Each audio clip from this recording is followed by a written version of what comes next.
Sumir flokkar tala eins og að Evrópusambandið sé einhver heildargaldra lausn á öllu vandamálum. Er það kannski eitthvað?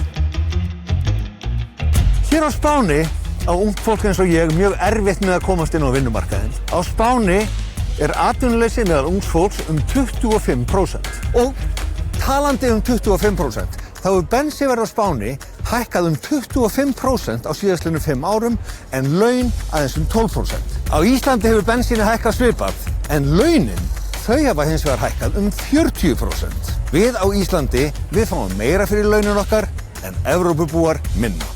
Hér í Vimmersby í Svíþjóð hefur verðið á húshitun hækkað 38% bara á þessu ári og 15% í allri Svíþjóð. Og það verður alveg svakalega kalt hérna. Eftir að stríðið í Úkraínu hófst, hefur verð á rafmagns- og hitunarkostnaði rokið upp alla Evrópu. Heima á Íslandi, þar stýrum við sjálf okkar auðlindum, þar er þetta ekki vandamál. Hér á Íslandi voru vextir að lækka og þeir munu halda áfram að lækka meira. Það er vegna þess að verðbólgan er á hraðri niðurleið og það hefur gengið miklu betur en við þorðum að vona að koma hlutunum í lag eftir öll stríðin og eldgosin hér nú eitt.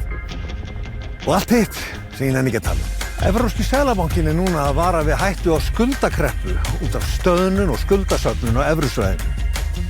Ef við ætlum að tala um Evrópu, þá verðum við að tala um heildarmynd. Eigum við ekki bara að hætta að pæla í þessu og halda áfram að lækka vextina? Sjálfstæðisflokkurinn ætlar allavega að einbeita sér að því til þess að ná meiri árangri fyrir okkur öll.